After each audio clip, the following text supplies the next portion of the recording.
नमस्कार मंडळी, मी संगीता.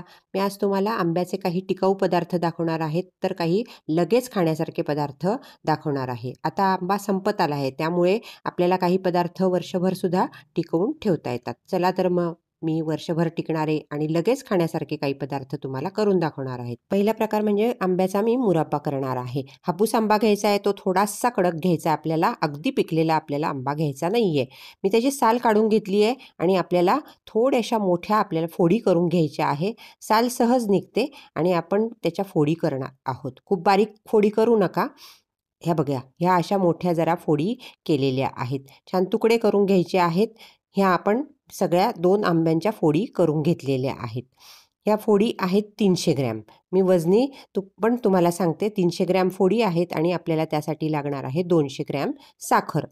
तर आपण कढई घेतलेली आहे, जाड बुडाची कढई घ्यायची आहे आणि त्यात ही साखर टाकायची आहे आणि साखर बुडेल इतपत पाणी आपल्याला घ्यायचं आहे आणि छान पाक करून घ्यायचा आहे आपल्याला. आपला पाक आता उकळायला लागलेला आहे. 5 ते 7 मिनटं झालेली आहे. त्यातच टाकायचं आपल्याला पाव चमचा सायट्रिक ॲसिड. सायट्रिक ॲसिड टाकल्यामुळे साखर खाली जमा होत नाही आणि चवसुद्धा छान लागते, म्हणून सायट्रिक ॲसिड आपल्याला टाकायचं आहे. लिंबाचा रससुद्धा तुम्ही टाकू शकतात, पण लिंबाच्या रसाने थोडासा कडवटपणा येऊ शकतो, म्हणून मी लिंबाचा रस टाकलेला नाही आहे. आपण आता पाक चेक करायचा आहे. अजून आपला पाक व्हायचा आहे. 7 ते 8 मिनटं झालेली आहे. पाक आपला उकळतोय, पण अजून आपला पाक झालेला नाही. आपल्याला गोळीबंद पाक करायचा आहे. गोळी तयार झाली पाहिजे, तेव्हा आपला पाक हा तयार होणार आहे. आपण एका ताटलीत पाणी घेऊन चेक करायचं आहे. आता आपण चेक करूया. हे बघा, मी चेक केलेला आहे आणि आपला गोळीबंद पाक तयार झालेला आहे. गोळा व्हायला पाहिजे. थेंब टाकल्यानंतर गोळा व्हायला पाहिजे. आता आपला पाक तयार झालेला आहे आणि त्यात आपण फोडी टाकलेल्या आहेत. फोडी टाकल्यानंतर पाक थोडासा पातळ होतो. आता हा सुद्धा आपल्याला उकळून घ्यायचा आहे.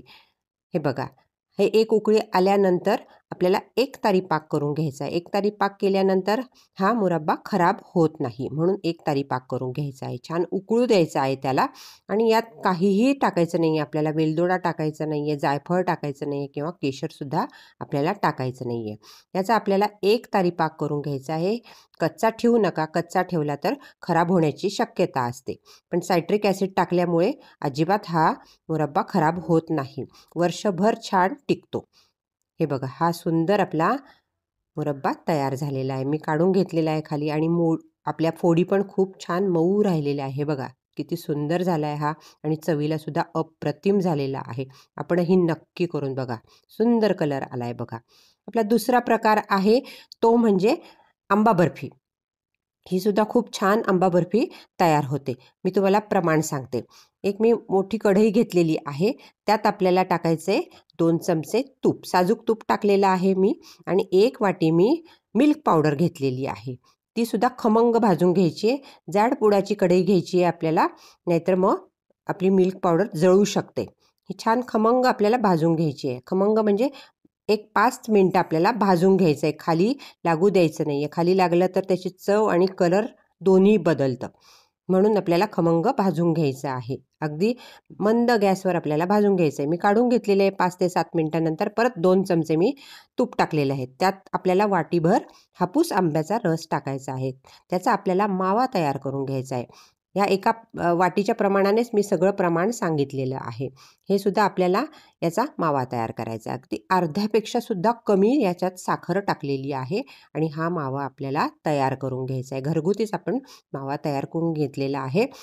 उत्तम हापूस आंबे घ्यायचे आहे आणि त्याचा आपल्याला रस काढून घ्यायचा आहे आणि हा छान मावा आपला शिजवून घ्यायचा आहे. याला जवळजवळ 12 ते 13 मिनटं लागतात, तेव्हा आपला मावा तयार होतो. हे बघा, 10 मिनटं झाली आहे आणि आपला मावा तयार होतोय. अजून 4 ते 5 मिनटं याला लागणार आहेत. 4 ते 5 मिनटं वर झालेली आहे, म्हणजे 15 मिनटं जवळजवळ ह्या मावा तयार करायला लागतो आपल्याला. हा मावा झालेला आहे आणि मी एका ताटलीत तो काढून घेणार आहे. तो थोडासा नंतर घट्ट होणार आहे. हे बघा, हा असा काढून घेतलेला आहे आणि गार करायला ठेवलेला आहे. कढई ठेवली आहे मी. आपण 1 वाटी परत साखर टाकलेली आहे. आपण त्याचा पाक तयार करणार आहोत. हे बघा, आता याला उकळी येऊ द्यायची आहे आणि साधारण साखर विरघळेपर्यंतच आपल्याला उकळून घ्यायचं आहे आणि त्यात हा मावा आपल्याला टाकायचा आहे आणि छान एकजीव करायचा आहे, छान एकजीव कालवून घ्यायचं आहे आपल्याला. गुठळ्या होऊ देऊ नका. हे बघा, हे छान असं कालवून घ्यायचं आहे आपल्याला, एकजीव करायचं आहे. हे बघा, आपला पाक आणि मावा एकजीव झालेला आहे. त्यातच आपण टाकणार आहोत मिल्क पावडर. थोडीशी भाजून घेतलेली मिल्क पावडर त्यात टाकणार आहोत. ही बघा, अशी एकजीव करून घ्यायची आहे आपल्याला. नॉनस्टिकचं कढई घेतली तरी चालेल, मी स्टीलची कढई घेतलेली आहे. हे बघा, हे छान होतंय बघा. 5 ते 7 मिनटं झालेली आहे. हा सगळी बर्फीचं प्रमाण आहे जे घातलेलं आपण, ते अगदी परफेक्ट आहे. हे बघा, हे छान असं कालवून घ्यायचे आणि हे जेव्हा कढईपासून सुटेल तेव्हा आपली बर्फी तयार होते. हे बघा, अगदी मंद गॅस ठेवायचा आहे. गॅस मोठा करू नका, नाहीतर तळाशी लागण्याची शक्यता असते. हे बघा, कलरसुद्धा किती सुंदर आलेला आहे. आपण कुठलाही कलर वापरलेला नाही आहे, फक्त हापूस आंबा घेतलेला आहे. तुम्ही केशर आंबा घेतला तरी चालेल, पण हापूस आंब्याची चव खूप छान लागते.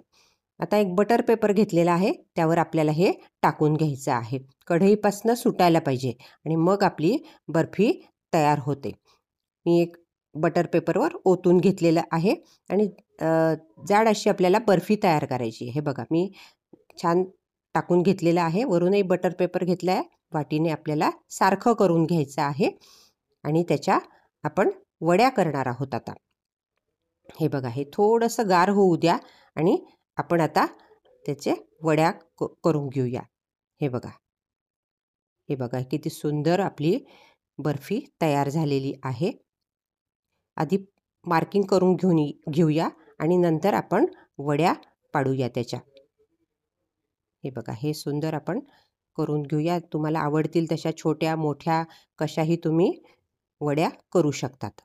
कडेचं आपण थोडंसं काढून घेऊया, म्हणजे आपल्या छान चौकोनी वड्या तयार होतील. हे सुद्धा इकडचं कट करून घेऊया. घरात हापूस आंबा असेल आणि मिल्क पावडर असेल तर ह्या वड्या पटकन होऊ शकतात. तुम्ही याच्यात मावासुद्धा वापरू शकतात. सुंदर वड्या तयार होतात. ह्या आपल्या वड्या थोड्याशा गार झालेल्या आहेत. आपण आता काढून बघूया. ह्या बघा, ह्या सुंदर आपल्या वड्या तयार झालेल्या आहेत. अगदी चितळेसारख्या वड्या आपल्या तयार झालेल्या आहेत. बघा, मी काढून दाखवते तुम्हाला. हापूस आंबे भरपूर असतात तेव्हा मावा किंवा पल्प करून ठेवला तर ह्या वड्या पटकन तयार करता येतात. ह्या बघा, या आपल्या वड्या तयार झालेल्या आहे. सुंदर आपली वडी तयार झाली आहे. अगदी चितळेसाठी सारखी आंबा बर्फी तयार झालेली आहे. झटपट होणारी आंबा बर्फी ही आपणही नक्की करून बघा, खाऊन बघा. ह्या बघा, या सुंदर आपली आंबा वडी तयार झालेली आहे. आता मी तुम्हाला तिसरा प्रकार दाखवणार आहे, मँगो लस्सी. सोप्पा प्रकार आहे. मी पाऊण वाटी जवळजवळ आंब्याचा रस घेतलेला आहे आणि त्यातच टाकणार आहोत आपण अगदी अर्धी वाटी दही. पण हे घट्ट दही घ्यायचं आहे आपल्याला, छान आंबट नसलेलं दही घ्यायचं आहे आणि त्यातच टाकणार आहोत आपण अगदी थोडीशी साखर. 2 चमचेच अगदी साखर टाकलेली आहे मी. जास्त साखर टाकू नका, तुमच्या आवडीनुसार तुम्ही टाकू शकता, पण जास्त टाकू नका. त्यातच टाकणार आहोत आपण वाटीभर दूध आणि हे छान आपण फिरवून घेणार आहोत. आणि ते 4-5 खडे मी बर्फाचे टाकलेले आहेत आणि हे छान आपण फिरवून घेणार आहोत. ही बघा, आपली मँगो लस्सी तयार झाली आहे. मँगो लस्सीला फारसं साहित्य लागतच नाही. झटपट होणारी मँगो लस्सी अतिशय उत्तम लागते. हे बघा, ही मँगो लस्सी घट्ट आपली छान तयार झालेली आहे. मी 2-3 तुकडे बर्फाचे टाकलेले आहेत. आवडीनुसार तुम्ही घेऊ शकतात. आपली मँगो लस्सी तयार झालेली आहे. नक्की करून बघा, खाऊन बघा. हे बघा, सुंदर आपली मँगो लस्सी तयार झालेली आहे. पुढचा प्रकार मी दाखवणार आहे मँगो जॅम.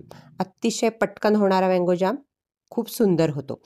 मी आता 1 बाउल भरून आंब्याचा रस घेतला आहे. अर्धा बाउल मी साखर घेतलेली आणि पाव चमचा सायट्रिक ॲसिड घेतलेलं आहे. आता हे वजनी 500 ग्रॅम रस आहे आणि 300 ग्रॅम मी साखर घेतलेली आहे. रस आपल्याला मिक्सरमधनं काढायचा आहे. हे बघा, एकदम मस्त कलरसुद्धा छान आहे आणि बारीकसुद्धा झालेला आहे. तो एकजीव झालेला आहे. पॅन ठेवलेला आहे मी. पॅनमध्ये आपल्याला हा रस टाकायचा आहे. हे बघा, किती घट्ट रस आहे बघा. सुंदर कलरसुद्धा छान आहे, घट्ट पण आहे. हा आता आपल्याला शिजवून घ्यायचा आहे. आपल्याला जॅम करायचा आहे, त्यामुळे आपल्याला शिजवावा लागणार. जाडबुडाची कढई घेऊ शकतात किंवा पॅन घेऊ शकता तुम्ही, पण तळाशी लागू देऊ नका. सारखं ढवळत राहायचं आहे आपल्याला, कारण खाली लागलं तर तो कलरही बदलतो आणि चवही बदलते. त्यातच टाकून घेणार आहोत आपण साखर. मी जवळजवळ 10 मिनिटानंतर ही साखर टाकलेली आहे. मंदाग्नीवर छान तो उकळून घ्यायचा आहे. हे बघा सुंदर कलर आलेला आहे, त्याचा कलर बदललेला आहे, छान उकळी आलेली आहे. त्यातच टाकणार आहोत आपण पाव चमचा सायट्रिक ॲसिड. सायट्रिक ॲसिड टाकल्यामुळे साखर तळाशी बसत नाही आणि चवीला उत्तम होतो. आंबट गोड खूप सुंदर चव येते, म्हणून सायट्रिक ॲसिड टाकायचं. लिंबाचा रससुद्धा टाकू शकता तुम्ही, पण लिंबाचा रसाचा कडवटपणा थोडासा उतरू शकतो. हे बघा आपला असाच पातळ थोडासा आपल्याला जॅम ठेवायचा आहे. थोड्या वेळाने तो घट्ट होणार आहे. मी तुम्हाला ब्रेडला लावून दाखवते बघा. गार झालेला आहे. एक 20-25 मिनिटांनी मी तुम्हाला दाखवते. हे बघा घट्ट झाला आहे आपला जॅम आणि ब्रेडला तुम्ही लावून घेऊ शकतात. हे बघा सुंदर कलर आलेला आहे. तुम्ही मुलांना डब्याला देऊ शकतात किंवा आपल्याला जेवण झाल्यानंतर सुद्धा काहीतरी गोड खावंसं वाटतं तेव्हासुद्धा आपण पोळीबरोबर खाऊ शकतो, भाकरीला लावून खाऊ शकतो किंवा ब्रेडला सुद्धा लावून खाऊ शकतो. डब्याला देऊ शकतो. मुलांना तर हा खूपच आवडतो, त्यामुळे नक्की करून बघा. हा जॅम एका काचेच्या बरणीत तुम्ही हवाबंद बरणीत तुम्ही स्टोअर करू शकतात. हे 3 ते 4 महिने तर बाहेर छान राहतो हा जॅम, पण त्यानंतर आपण फ्रीजमध्ये ठेवून द्यायचा आहे. हा बघा आपला जॅम तयार झालेला, सुंदर कलर आलेला आहे आणि उत्तम झालेला आहे. ब्रेडला लावून मी तुम्हाला दाखवलेला आहे. सुंदर आपला जॅम तयार झालेला आहे. आपणही नक्की करून बघा. आता 5वा आणि शेवटचा प्रकार मी दाखवणार आहे मँगो आईस्क्रीम. अतिशय उत्तम होतं. हे एक जार घेतलेला आहे मी, त्यात 1 कप मी मिल्क पावडर घेतलेली आहे. कोणती एक वाटी सेट करून घ्या आणि त्याच मापाने घ्यायचं आहे आपल्याला. आणि जवळजवळ पाऊण वाटी किंवा त्यापेक्षा थोडंसं कमी आपल्याला साखर घ्यायची आहे. आणि हे म्हशीचं दूध घेतलेलं आहे मी, न तापवता घेतलेलं आहे. ते मी 2 कप घेणार आहे.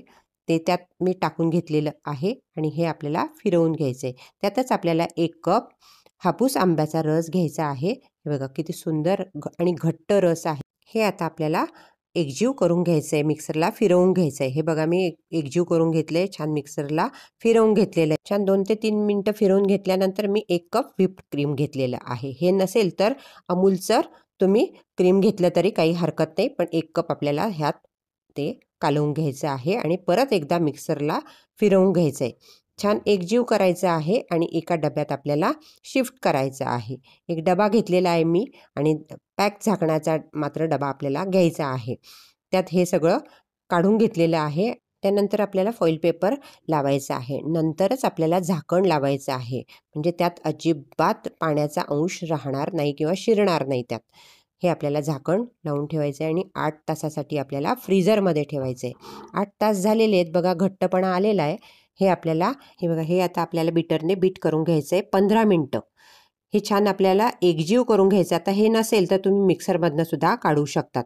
मिक्सरमध्ये एकजीव केलं तरी काही हरकत नाही. मी एका पातेल्यात शिफ्ट केलेलं आहे आणि बीटरने आपल्याला जवळजवळ 15 मिनटासाठी बीट करून घ्यायचं आहे, तेव्हाच ते छान स्मूथ होतं.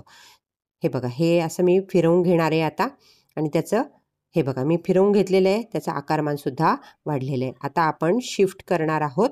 15 मिनटं मात्र मी बीट करून घेतलेलं आहे. हे शिफ्ट करून घेतलेलं आहे यात.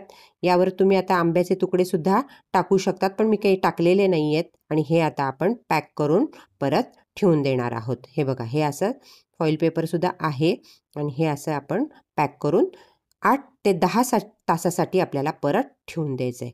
हे बघा, हे आपलं मस्त आईस्क्रीम तयार झालेलं आहे. चवीला सुद्धा सुंदर होतं. हे बघा मी तुम्हाला दाखवते. हे बघा, हे तुम्हाला दाखवण्याच्या आधीच आमच्या घरात खाल्लेलं आहे.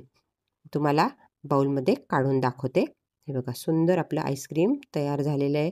उत्तम चवीचं हे आईस्क्रीम तयार झालेलं आहे. अगदी लहानांपासून मोठ्यांपर्यंत हे आईस्क्रीम सगळ्यांना आवडतं आणि घरी तयार केलेलं आहे. कुठलंही यात काहीही रंग वगैरे घातलेला नाही आहे. सुंदर आपलं आईस्क्रीम तयार झालेलं आहे. करायलाही सोपं आणि खायलाही उत्तम. मी आज तुम्हाला आंब्याचे काही पदार्थ करून दाखवले, काही टिकाऊ तर काही लगेच खाण्यासारखे. मला वाटतं आपल्याला हा व्हिडिओ नक्की आवडला असेल. आपणही हे पदार्थ नक्की करून बघा, खाऊन बघा आणि आपल्या प्रतिक्रिया मला नक्की कळवा. माझ्या व्हिडिओला लाईक करा, शेअर करा आणि चॅनलला सबस्क्राईब करा. धन्यवाद.